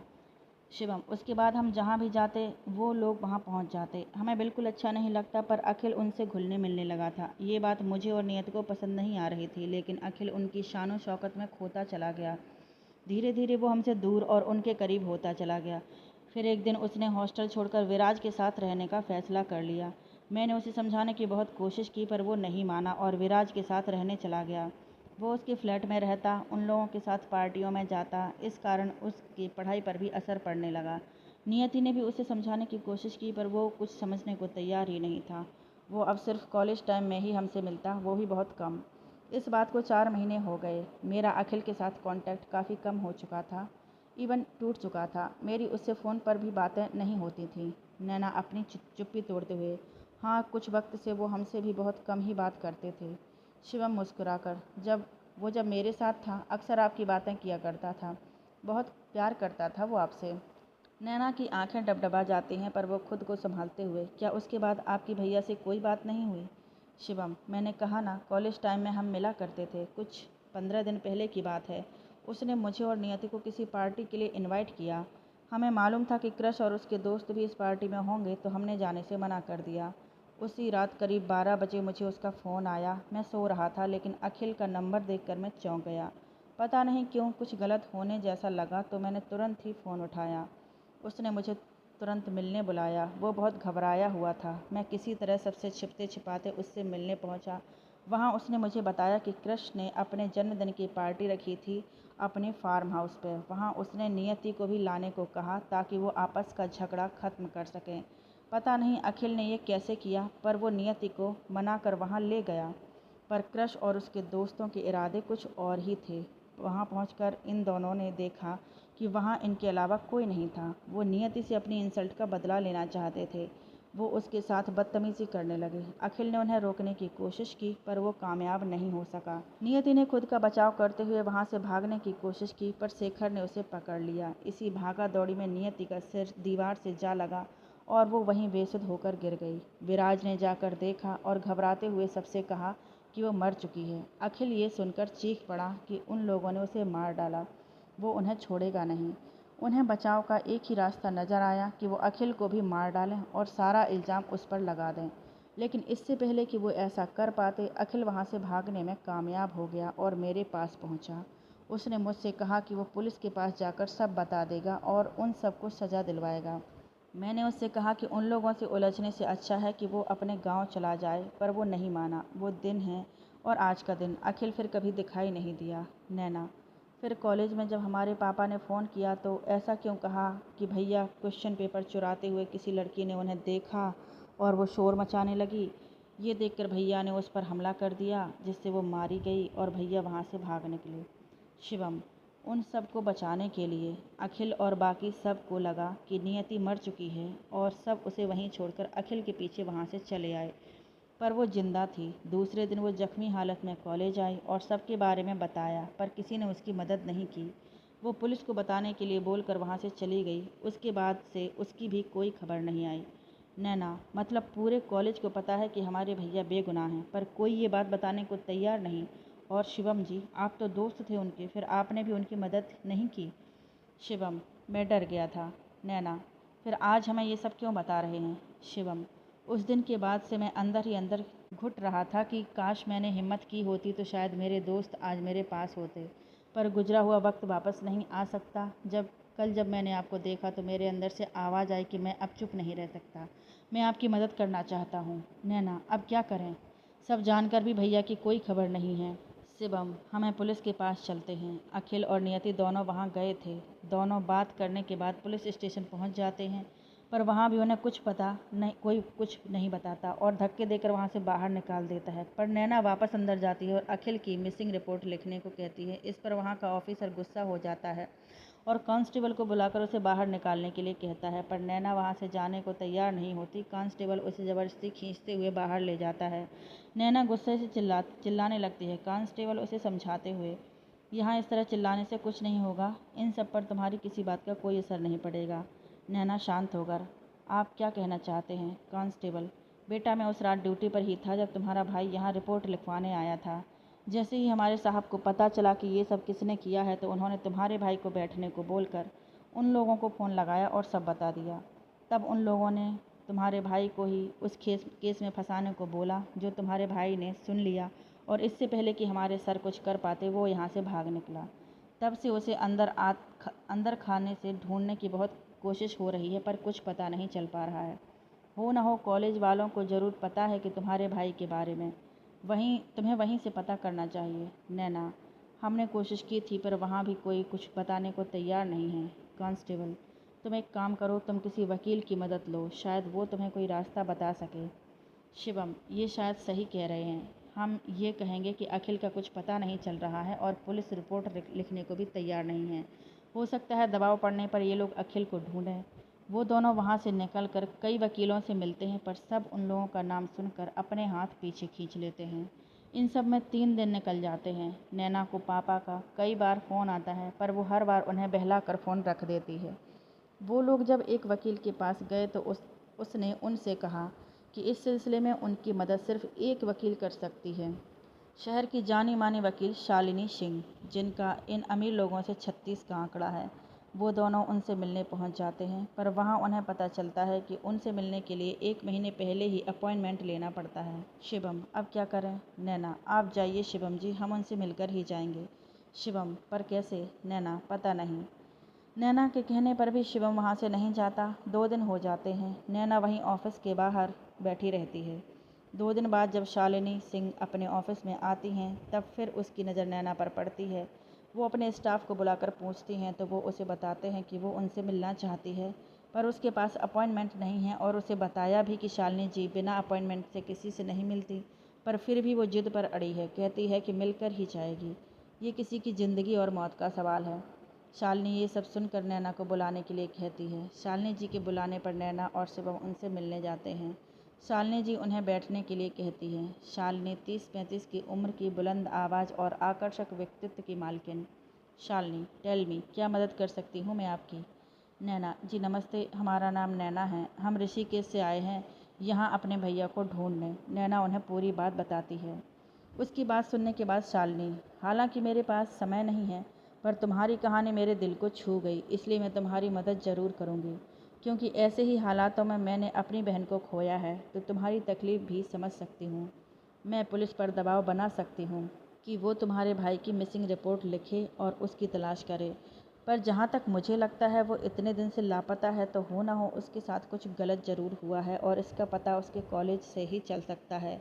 एक काम करते हैं, हम उन 3 लड़कों के खिलाफ़ केस दर्ज करते हैं कि आखिरी बार अखिल को उनके साथ देखा गया था, उसके बाद से वो लापता है। क्योंकि जो इल्ज़ाम अखिल पर लगाए गए हैं वो पुलिस रिकॉर्ड में दर्ज नहीं हैं, वरना ये न्यूज़ बन चुकी होती। शायद वो लोग कॉलेज की बदनामी नहीं चाहते, इसीलिए इस बात को बाहर नहीं आने दे रहे हैं, या हो सकता है कि उन्हें किसी और बात का डर हो। पर एक बात मेरी समझ नहीं आई, उस लड़की के पेरेंट्स ने कोई रिपोर्ट क्यों नहीं की? नैना, हम उनके घर गए थे पर वहाँ ताला लगा था। आस पड़ोस से पता किया तो उन्होंने बताया कि वो लोग 10 दिन पहले ही यहाँ से कहीं चले गए हैं। शालिनी, पर कहाँ? नैना, नहीं मालूम। Shalini, we have to find them. वो एक बहुत बड़ी कड़ी है इस केस की। और हाँ शिवम, तुम आज के बाद नैना से नहीं मिलोगे। शिवम हैरानी से, पर क्यों? मैं इन्हें अकेला नहीं छोड़ सकता। शालिनी, अगर तुम सच में इनकी मदद करना चाहते हो तो कॉलेज में रहकर सबूत और गवाह इकट्ठा करने की कोशिश करो। मैं तुम्हें नैना से दूर रहने के लिए इसलिए कह रही हूँ ताकि तुम उनकी नज़रों में नहीं आओगे तो अच्छे से हमारी मदद हो सकती है।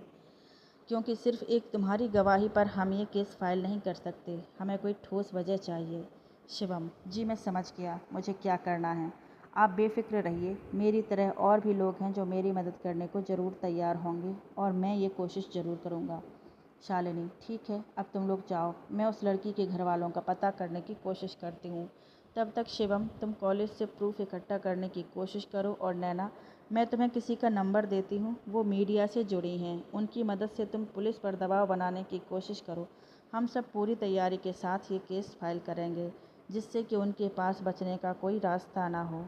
शालिनी के बताए अनुसार सब अपने अपने काम पर लग जाते हैं। कुछ ही दिनों में वो सब अपने अपने काम में सफल होते हैं। प्रेस और मीडिया के प्रेशर में आकर पुलिस को रिपोर्ट फाइल करनी पड़ती है और शिवम भी अपने तरीके से कुछ सबूत और गवाह इकट्ठे कर लेता है, जिनमें से सबसे मुख्य गवाह होते हैं प्रोफेसर शर्मा, जिन्होंने उस दिन नैना की मदद की थी। और नियति के पेरेंट्स का भी पता चल जाता है, साथ ही जनार्दन को भी सब पता चल जाता है और वो वहाँ आने की जिद करने लगते हैं। पर नैना उन्हें अपनी कसम देकर रोक देती है कि यहाँ उसकी मदद के लिए बहुत लोग हैं। शालिनी क्रिश और उसके दोस्तों पर केस फाइल कर देती है।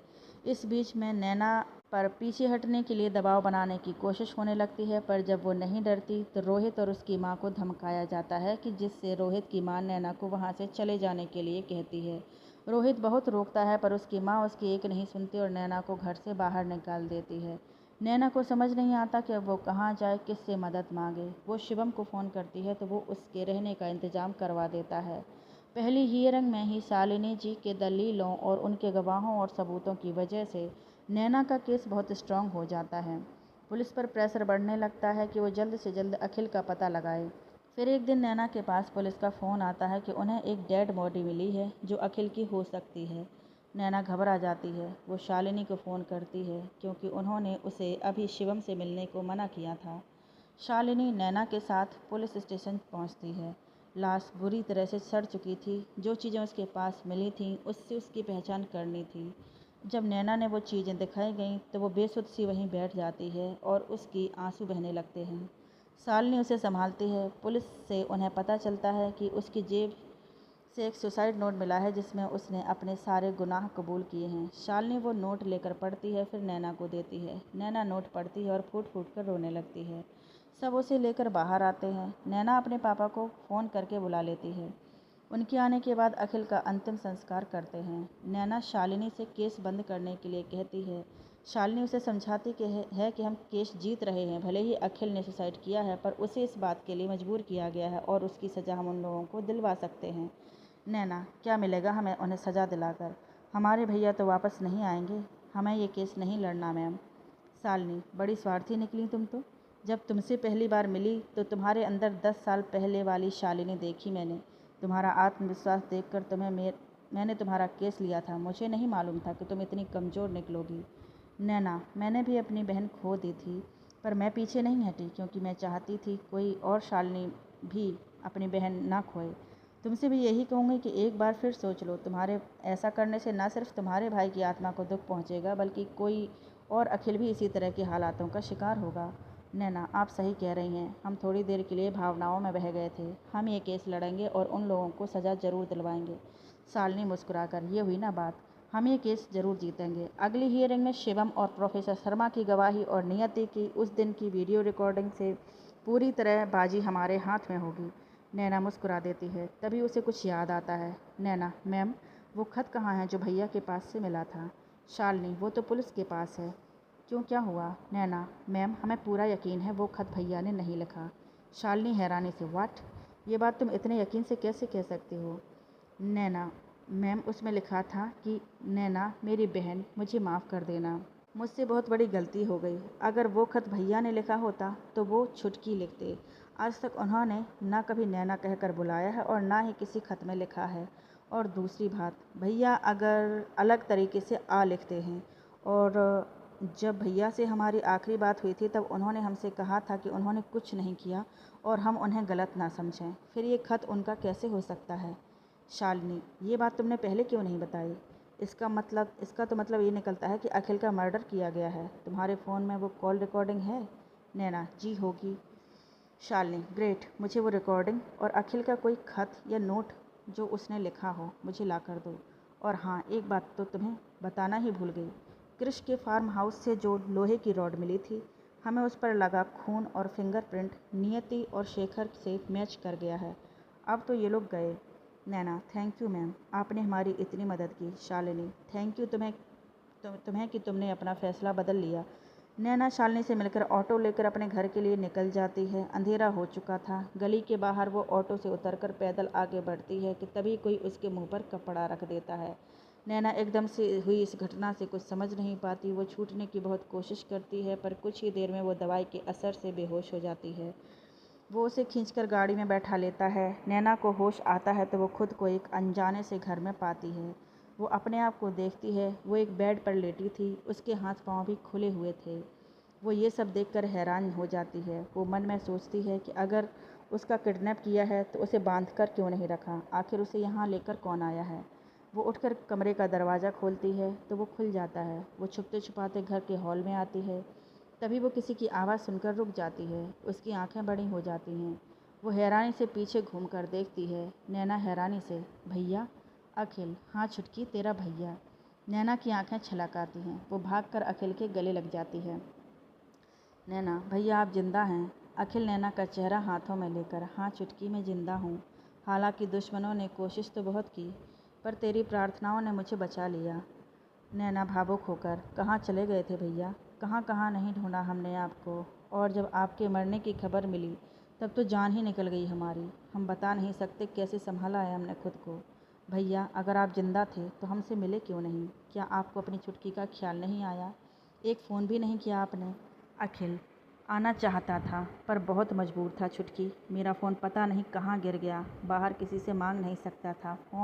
कैसे फ़ोन करता तुम्हें? यहाँ आकर घर पर फ़ोन किया पर किसी ने उठाया नहीं। नैना, हाँ, पहले पापा की तबीयत ख़राब थी तो हम हॉस्पिटल में थे और फिर हमने उन्हें मामा के पास भेज दिया और आपको ढूंढने यहाँ चले आए। अखिल, मुझे नहीं पता था कि तुम यहाँ हो, और जब पता चला तो तुमसे मिलने गया था, पर हर समय कोई ना कोई तुम्हारे साथ होता था।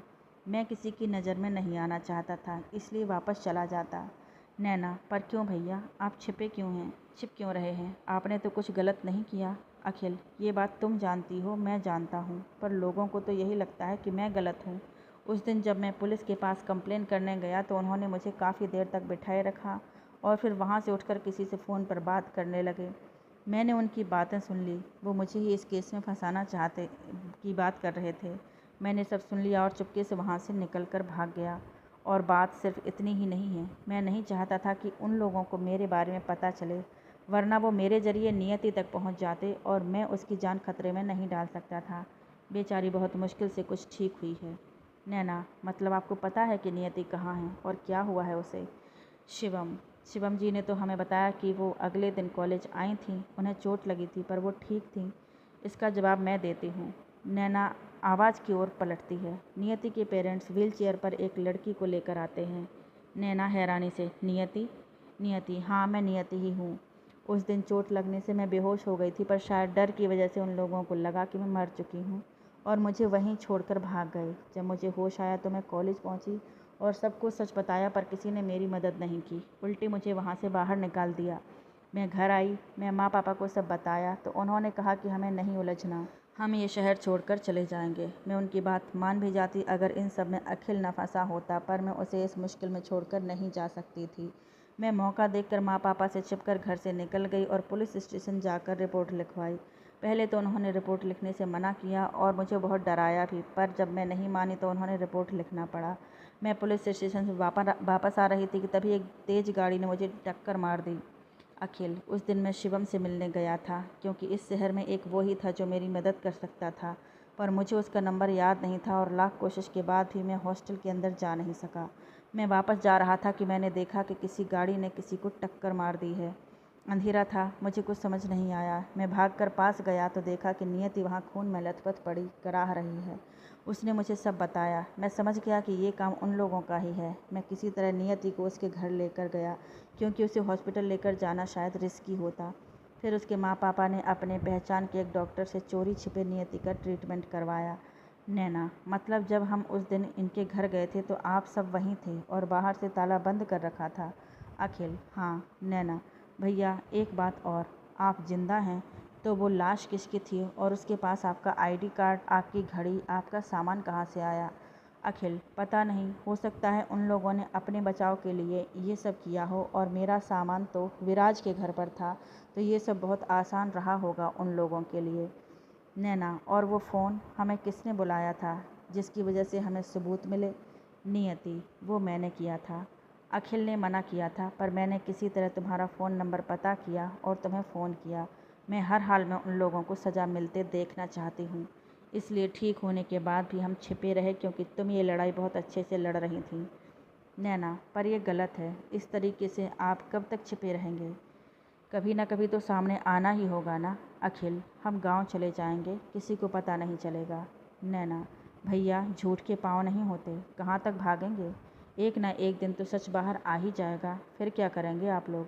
नियति, तो तुम क्या चाहती हो? उन लोगों को ऐसे ही छोड़ दें जिन्होंने हमारे साथ ये सब किया? अभी भी खुलेआम घूम रहे हैं। नैना, वो जमानत पर बाहर हैं, अगली सुनवाई में उन्हें सज़ा होना तय है। नियति, जी हम मानते हैं कि उन लोगों ने गलत किया नियति जी, पर जो सज़ा उन्हें मिलने जा रही है वो उन्होंने नहीं की। आपके मर्डर की सज़ा दिलवा रहे हैं हम उन्हें। नहीं, हम ये नहीं कर सकते, ये गलत है। जब आप जिंदा हैं तो उन्हें ये सज़ा कैसे मिल सकती है? आप चलिए हमारे साथ, हम शालिनी जी को सब बता देंगे, वो कोई ना कोई रास्ता ज़रूर बताएंगी। अखिल, नहीं चुटकी, बस कुछ दिनों की बात है, एक बार उन्हें सज़ा हो जाए फिर हम सब अपने गाँव चलेंगे। नैना, और आपकी पढ़ाई का क्या? आपके सपने का क्या? क्या करेंगे आप गांव में? कैसे जिएंगे, कुछ सोचा है?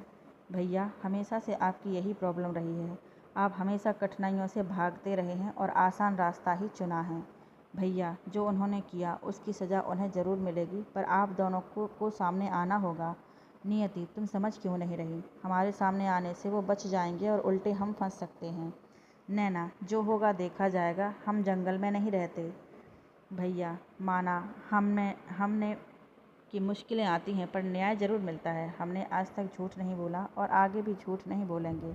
जो सच है सबको बताएंगे, फिर कानून जो फैसला करे हमें मंजूर होगा। कम से कम आप लोगों की ज़िंदगी तो आसान हो जाएगी। अखिल, छुटकी सुन तो। नैना, नहीं भैया, हमें कुछ नहीं सुनना। माना कि उन लोगों से गलती हुई, पर जब आप दोनों ठीक हैं तो उन्हें सुधरने का एक मौका तो मिलना चाहिए ना। पापा कहते हैं हर किसी को गलती सुधारने का कम से कम एक मौका तो मिलना ही चाहिए।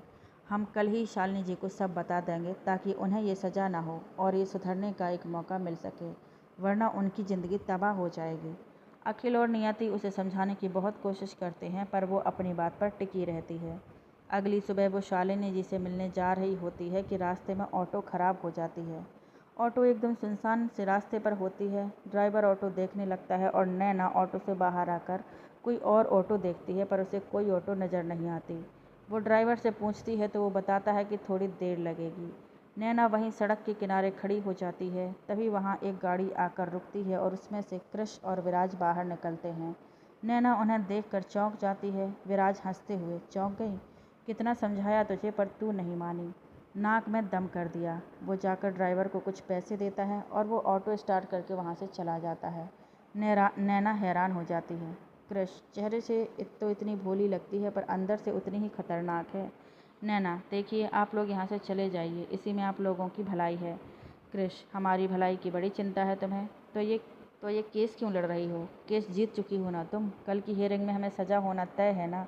बहुत से गवाह, बहुत से सबूत है ना तुम्हारे पास? नैना हैरानी से, आप ये सब कैसे जानते हैं? विराज, हमारे जासूस भी जगह जगह फैले हैं मैडम, पर अफसोस इतने सबूत होने के बाद भी हमें सज़ा नहीं होगी। जानती हैं क्यों? नैना, आप कहना क्या चाहते हैं? कृष, यही कि जब तुम ही कोर्ट नहीं पहुंचोगी तो हमें सज़ा कैसे होगी? नैना को उनके इरादे ठीक नहीं लगते। वो वहाँ से भागने की कोशिश करती है पर वो दोनों उसे पकड़ लेते हैं और गाड़ी में बिठाकर वहाँ से एक बहुत ही सुनसान जगह पर ले जाते हैं। वो उसे बाहर निकालते हैं। नैना खुद को छुड़ाने की बहुत कोशिश करती है पर कामयाब नहीं हो पाती। कृष, शेखर, मार दो इसे, ना रहेगा बांस ना बजेगी बांसुरी। शेखर एक मोटे से डंडे से उसके सिर पर वार करता है। नैना के सिर से खून निकलने लगता है। वो नीचे गिर जाती है। नैना तड़पते हुए, तुम लोग ठीक नहीं कर रहे हो। अगर हमें कुछ हुआ तो तुम बच नहीं पाओगे। कृष, कोई कुछ नहीं बिगाड़ पाएगा हमारा। नैना, ये मत समझना कि हमें मारकर बच जाओगे तुम लोग।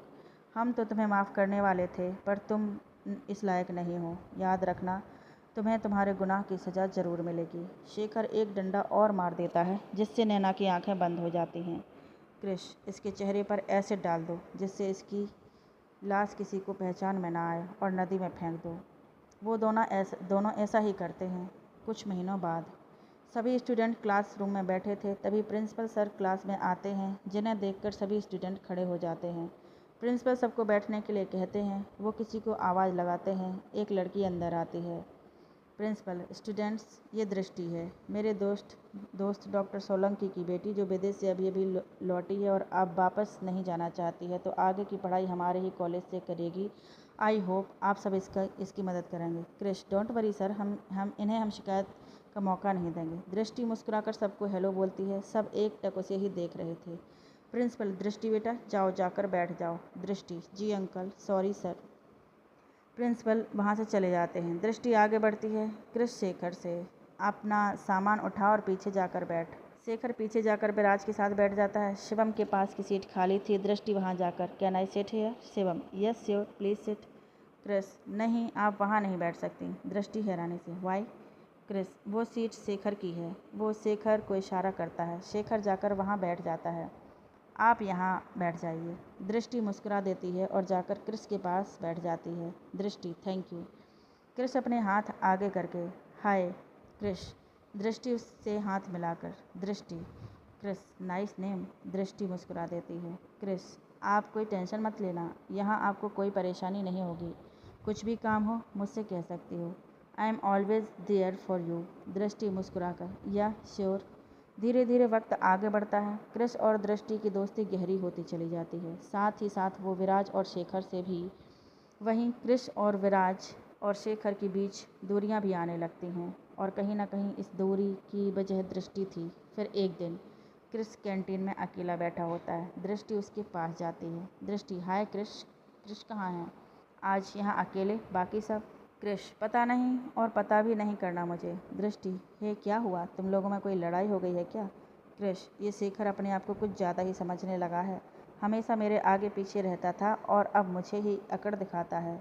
दृष्टि, कम ऑन कृष, दोस्तों में छोटी मोटी लड़ाई होती रहती है, इसे इतना सीरियसली नहीं लेते। कृष, लड़ाई नहीं है, वो जलता है कि तुम मेरे साथ हो। उसे ये बात पच नहीं रही है कि कॉलेज की सबसे खूबसूरत लड़की मेरी गर्लफ्रेंड है। दृष्टि, कम ऑन कृष, कुछ भी मत सोचो। You are special for me, but वो दोनों भी मेरे दोस्त हैं और मैं ये भी जानती हूँ कि तुम तीनों की दोस्ती कितनी पुरानी है और मैं ये कभी नहीं चाहूँगी कि मेरी वजह से तुम तीनों की दोस्ती टूटे।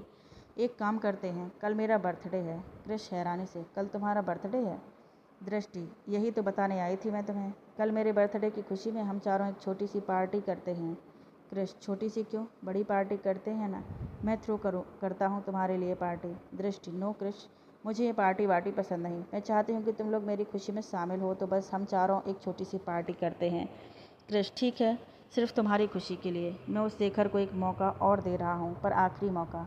दृष्टि मुस्कुराकर, फाइन, मैं जरा उन दोनों को जाकर इनवाइट करती हूँ। दृष्टि उन दोनों को ढूंढ रही थी, तभी उसकी नज़र विराज पर जाती है। वो विराज के पास जाकर, हे विराज, तुम यहाँ क्या कर रहे हो? विराज, मैं क्रिश को ढूंढ रहा हूँ, काफ़ी देर से नज़र नहीं आ रहा है। दृष्टि, वो कैंटीन में है। वैसे विराज, क्रिश और शेखर के बीच में क्या चल रहा है? विराज, यही तो मेरी समझ में नहीं आ रहा है। मैं तो दोनों को समझा समझा कर थक गया हूँ। क्रिश कहता है तुम उसकी गर्लफ्रेंड हो, और शेखर कहता है कि उसकी। दृष्टि, पर विराज, मैंने तो शेखर से ऐसा कुछ कहा ही नहीं। वो अगर मेरी दोस्ती का गलत मतलब निकाल रहा है तो ये गलत है ना? विराज, वही बात तो मैं भी उसे समझा रहा हूँ, पर वो कुछ बात करना ही नहीं चाहता। मुझसे भी कटा कटा रहता है। दृष्टि, तुम फिक्र मत करो, कल सब क्लियर हो जाएगा। और हाँ, कल मेरा बर्थडे है तो तुम ज़रूर आना। विराज, ठीक है, मैं ज़रा क्रिश के पास जा रहा हूँ। दृष्टि, ओके, मैं ज़रा शेखर से मिलकर तुम्हें ज्वाइन करती हूँ। दृष्टि शेखर से मिलने जाती है। दृष्टि शेखर के पास बैठकर, क्या हुआ शेखर, मुंह क्यों लटका रखा है? शेखर, तुमसे नाराज़ हूँ, तुम उस क्रिश से बात क्यों करती हो? दृष्टि, शेखर वो भी मेरा दोस्त है। शेखर, दृष्टि, तुम जानती नहीं उसे, एक नंबर का कमीना इंसान है वो कहता है कि तुम उसकी गर्लफ्रेंड हो और मैं तुमसे दूर रहूं। दृष्टि, पर मैंने उससे तो ऐसा कुछ कहा ही नहीं, मैं तो तुम्हें पसंद करती हूँ। शेखर, बस यही बात उसे हजम नहीं हो रही है। दृष्टि, शेखर, मैं नहीं चाहती कि मेरी वजह से तुम लोगों की दोस्ती टूटी, इसलिए कल मेरी बर्थडे पार्टी में सब क्लियर कर देना चाहती हूँ। उम्मीद करती हूँ तुम मेरा साथ दोगे। तुम आओगे ना पार्टी में? शेखर, तुम्हारी पार्टी में आने से मैं कैसे इनकार कर सकता हूँ, मैं ज़रूर आऊँगा। दृष्टि, मैंने क्रिश और विराज को भी इनवाइट किया है, तुम प्लीज़ वहाँ उनसे लड़ाई मत करना। शेखर, ठीक है, पर सिर्फ तुम्हारे कहने पर। मैं उनसे कुछ नहीं कहूँगा, पर अगर उन्होंने कुछ कहा तो मैं छोड़ूंगा नहीं। दृष्टि, थैंक यू शेखर। दृष्टि मन ही मन मुस्कुराकर उठती है और वहाँ से चली जाती है। दृष्टि सबसे बात करने के बाद किसी को फ़ोन करती है और कुछ समझाती है। अगले दिन दृष्टि के घर पर डॉक्टर सोलंकी, बेटा वो लोग आए नहीं? दृष्टि, आते ही होंगे। डॉक्टर सोलंकी, सब तैयारी हो गई है? दृष्टि, जी। तभी डोर बेल बजती है। दृष्टि, लगता है वो लोग आ गए। वो जाकर दरवाज़ा खोलती है। विराज और कृष मुस्कुराकर दृष्टि को बर्थडे विश करते हैं। दृष्टि मुस्कुराकर, पहले अंदर तो आओ। दोनों अंदर आते हैं और डॉक्टर सोलंकी से मिलते हैं। वो उन्हें बैठने के लिए कहते हैं। तभी वहाँ शेखर भी पहुँच जाता है। दृष्टि भी उसे मुस्कुराकर अंदर बुलाती है। वो आकर कृष को घूरते हुए एक ओर जाकर बैठ जाता है। डॉक्टर सोलंकी, अच्छा तुम लोग पार्टी एंजॉय करो, मैं चलता हूँ। कृष, पर अंकल आज दृष्टि का बर्थडे है, आप कहाँ जा रहे हैं? डॉक्टर सोलंकी, हम डॉक्टरों की लाइफ ऐसी ही होती है, काम पहले आता है, परिवार बाद में। कुछ दिन बाद तुम लोग को भी समझ में आ जाएगा। और वैसे भी दृष्टि को पार्टी वगैरह पसंद नहीं है। तुम सब दोस्त एंजॉय करो, मैं निकलता हूँ। दृष्टि, बाय पापा। डॉक्टर सोलंकी, बाय बेटा, आज सबका अच्छे से ख्याल रखना। दृष्टि, जी पापा। वो चले जाते हैं। दृष्टि अपने नौकर को आवाज़ लगाकर उन सब के लिए कोल्ड ड्रिंक और स्नैक्स मंगवाती है। दृष्टि, तुम लोग 2 मिनट बैठो, मैं चेंज करके आती हूँ। इतना कहकर वो ऊपर के कमरे में चली जाती है। शेखर दूसरी ओर मुंह घुमाए अपने फ़ोन में बिजी था। कृष, विराज, कुछ लोग बेवकूफ़ में गधों के भी बाप होते हैं। किसी ने जरा प्यार से उनसे बात क्या कर ली, वो तो उसे प्यार ही समझ बैठते हैं, बड़े बड़े सपने देखने लगते हैं। शेखर को उसकी बात पर बहुत गुस्सा आता है, पर वो चुप ही रहता है। फिर क्रिश फिर से शुरू हो जाता है, कम से कम एक बार आईने में अपनी शक्ल तो देख लेते। कुत्ते भी न थूकें और सपने देखते हैं परियों के। शेखर, इनफ क्रिश, मैं कुछ बोल नहीं रहा, इसका यह मतलब नहीं कि तुम कुछ भी बोलो। मैं दृष्टि की पार्टी स्पॉइल नहीं करना चाहता, वरना तुम्हारी हर बदतमीजी का जवाब देना आता है मुझे। क्रिश, बड़ी फिक्र है तुझे दृष्टि की, भूल मत वो मेरी गर्लफ्रेंड है। शेखर, तेरी गर्लफ्रेंड? गलतफहमी की भी हद होती है। विराज, स्टॉप इट गाइज। दृष्टि ने यहाँ तुम दोनों की लड़ाई ख़त्म करने के लिए बुलाया है और तुम लोग यहाँ भी शुरू हो गए। दोनों शांत होकर बैठ जाते हैं। दृष्टि ये सब देखकर किसी को फ़ोन करती है। थोड़ी देर में नौकर उनके पास ड्रिंक लेकर जाकर रख देता है। वो तीनों ही ये देखकर हैरान हो जाते हैं। तभी दृष्टि तैयार होकर नीचे आती है। उसने सिल्वर कलर का स्लीवलेस गाउन पहना था जिसके साइड से कट था।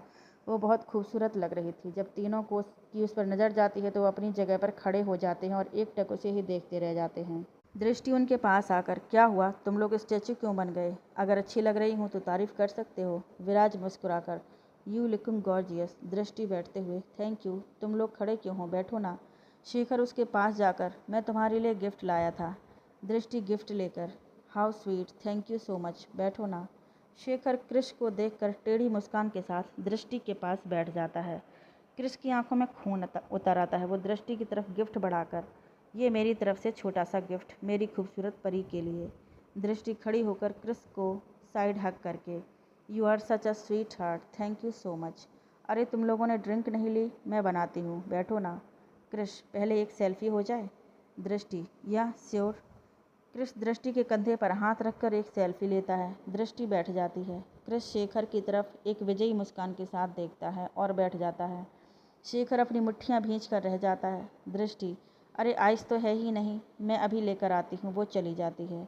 शेखर जाकर क्रिश की कॉलर पकड़ लेता है और गुस्से से, क्या साबित करना चाहता है तू?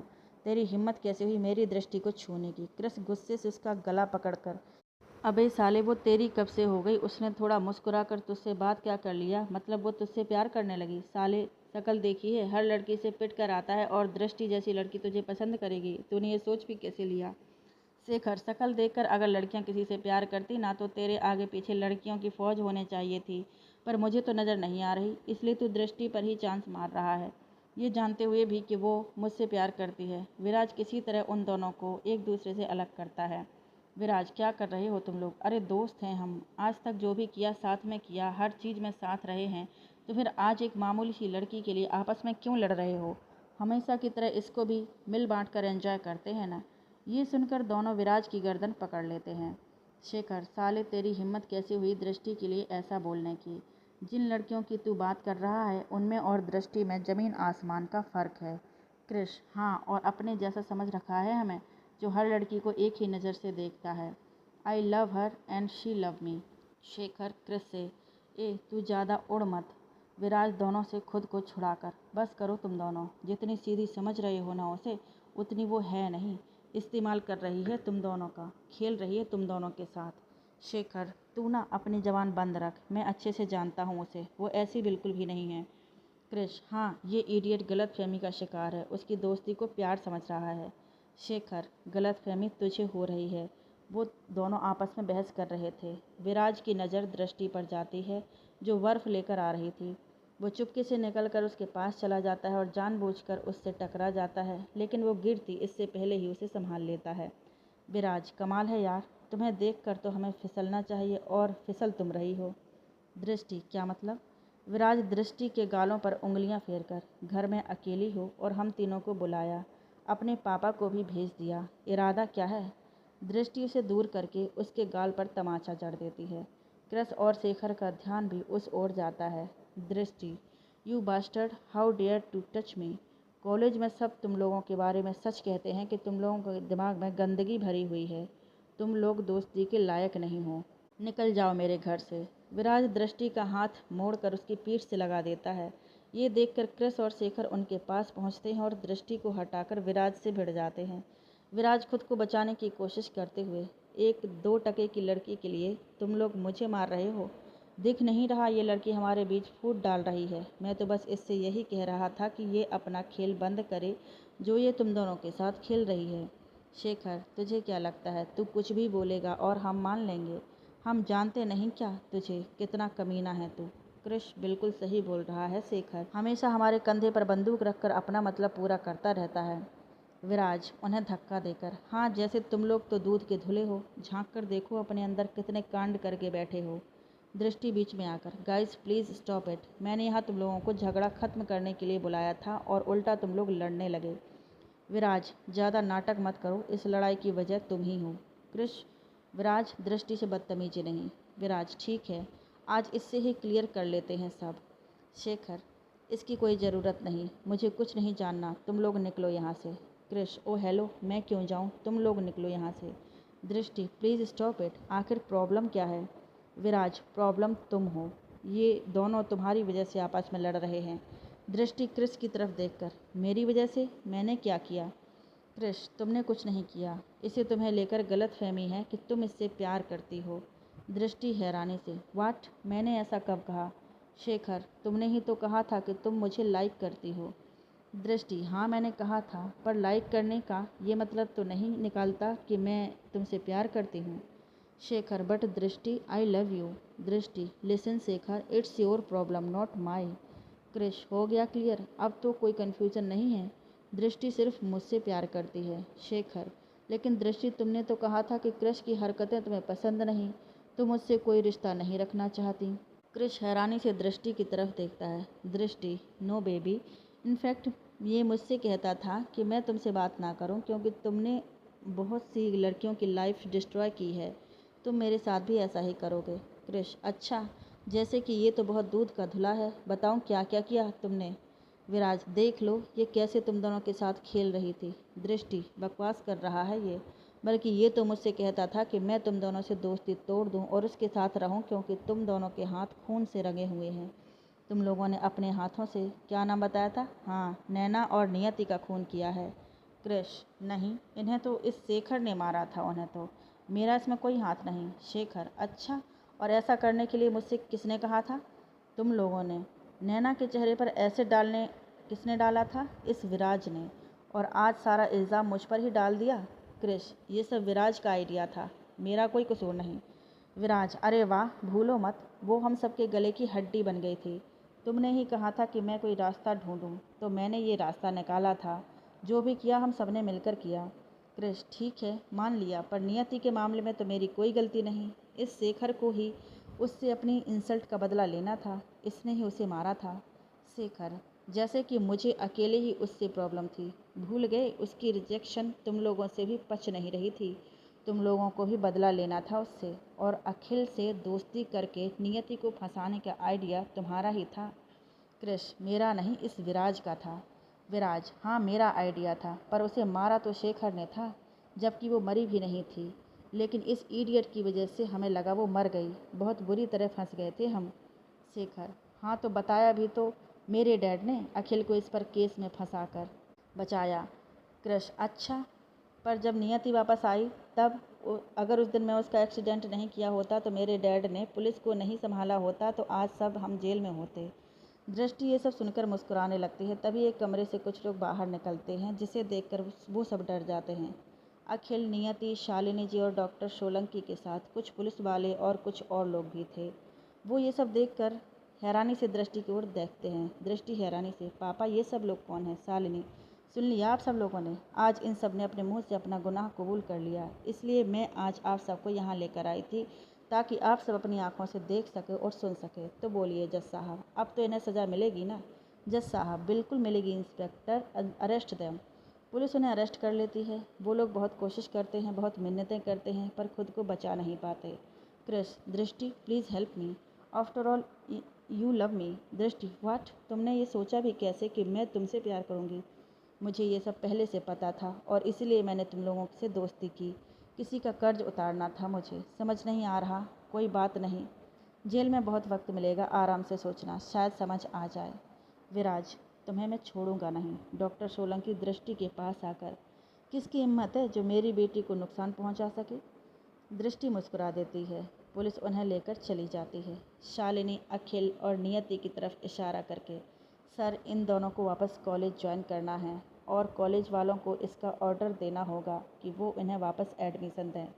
जज साहब, ज़रूर, मैं कल ही कॉलेज को ये ऑर्डर इशू करवाता हूँ और एक जांच कमीशन भी बिठाऊंगा जो ये पता लगा सके कि इन सब में कौन कौन इन्वॉल्व है और उन सबको सज़ा मिल सके।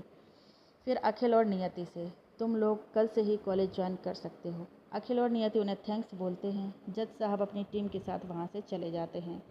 डॉक्टर अखिल डॉक्टर सोलंकी और दृष्टि के पास जाकर अपने हाथ जोड़कर, आप दोनों का बहुत बहुत शुक्रिया। आपने जो हमारे लिए और मेरी छुटकी के लिए किया वो मैं कभी नहीं भूल सकता। आज मेरी छुटकी की आत्मा को शांति मिलेगी। Thank you very much. Doctor Solanki, ऐसा मत बोलो, हमने जो किया वो हमारा फ़र्ज़ था। उस बच्ची ने जो एहसान किया है मुझ पर, उसका बदला तो मैं कभी चुका ही नहीं सकता। उसकी वजह से मेरी बेटी को नई ज़िंदगी मिली है। दृष्टि अखिल का हाथ पकड़कर, प्लीज़ आप मुझे थैंक्स बोलकर पराया मत बनाइए। क्या मैं आपकी बहन नहीं बन सकती? मेरी ये ज़िंदगी आपकी बहन की ही तो अमानत है। अखिल की आंखें भर आती हैं। वो दृष्टि के सिर पर प्यार से हाथ फेर कर, मुझे तो लगा था मेरी छुटकी मुझसे बहुत दूर चली गई, पर वो तो वापस आ गई है ना छुटकी? दृष्टि की भी आंखें भर आती हैं। वो अपनी गर्दन हिलाकर, हाँ भैया, आपकी छुटकी भी आपसे दूर नहीं रह सकती, इसलिए वापस आ गई। अखिल उसके गले लगकर, काश मैंने तेरी बात मानी होती छुटकी, तो आज तू मेरे पास होती।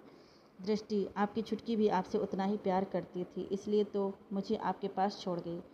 अखिल दृष्टि के गले लगकर फूट फूट कर रोने लगता है। वहाँ खड़े सभी लोगों की आंखें नम हो जाती हैं। अखिल और नियति वहाँ से चले जाते हैं। उनके जाने के बाद शालिनी, डॉक्टर साहब थोड़ा पानी मिलेगा? दृष्टि, मैं लेकर आती हूँ। डॉक्टर सोलंकी, नहीं बेटा तुम रुको, मैं लेकर आता हूँ। वो चले जाते हैं। उनके जाने के बाद शालिनी दृष्टि के गले लगकर, कॉन्ग्रेचुलेशन डियर, आज तुम्हारी लड़ाई पूरी हुई, अब उन लोगों को सज़ा होकर रहेगी। दृष्टि, ये सब आपकी वजह से हुआ है। शालिनी मुस्कुराकर, फिर भी जो तुमने किया वो करना सबके बस की बात नहीं, पर तुम मानोगी नहीं तो ये सब कामयाबी हम दोनों की वजह से मिली है। दृष्टि मुस्कुरा देती है। शालिनी पानी पीकर वहाँ से चली जाती है। डॉक्टर सोलंकी दृष्टि के गले लगकर, I am proud of you बेटा। दृष्टि मुस्कुरा देती है।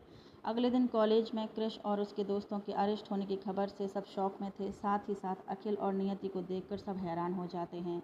सब आपस में बातें कर रहे होते हैं। शिवम को पता चलता है तो भाग कर पहुँचता है और उन दोनों को देखकर हैरान भी होता है और खुश भी, और उनके गले लगकर रो पड़ता है। अखिल उसे चुप करवाता है। शिवम उस पर सवालों की झड़ी लगा देता है कि अगर वो जिंदा थे तो इतने वक्त से कहाँ थे, उससे मिले क्यों नहीं। अखिल, सब बताऊंगा पर फुर्सत में। शिवम, अखिल नैना कहाँ है? बहुत ढूंढा मैंने उसे, तुम्हारे गांव भी गया पर कुछ पता नहीं चला उसके बारे में। अखिल, वो नहीं रही शिवम, हमें छोड़कर बहुत दूर जा चुकी है। शिवम को एक झटका सा लगता है, उसकी आंखें नम हो जाती हैं।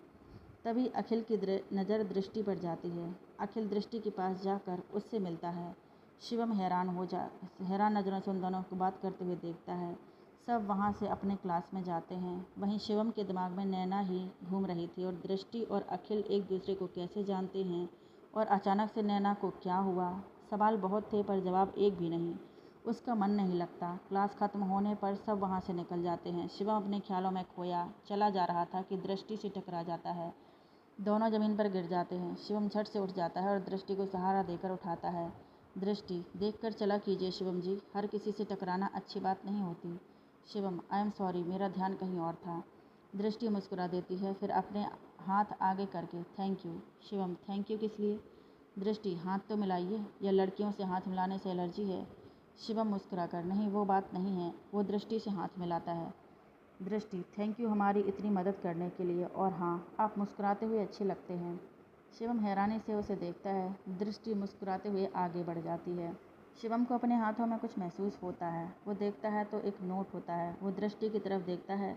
दृष्टि पीछे घूमकर उसे नोट पढ़ने का इशारा करती है। शिवम नोट पढ़ता है। हमें मालूम है बहुत से सवाल हैं आपके दिमाग में जो आपको परेशान कर रहे हैं।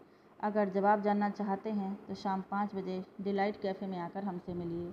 वहाँ आपको सब सवालों के जवाब मिल जाएंगे, और उन सवालों के भी जो कभी आपके दिल में हमारे दिल से पूछा था। आइएगा ज़रूर, हम इंतज़ार करेंगे। नोट पढ़कर शिवम की आंखें बड़ी हो जाती हैं और वो हैरानी से, नैना? वो दृष्टि की तरफ देखता है। वो मुस्कुराकर आगे बढ़ जाती है। शिवम के चेहरे पर भी मुस्कान आ जाती है। तो ये थी आज की हमारी कहानी। आपको कैसी लगी कमेंट करके ज़रूर बताएं। कहानी पसंद आई हो तो वीडियो को लाइक करें, और चैनल पर नए हों तो चैनल को सब्सक्राइब ज़रूर करें। धन्यवाद।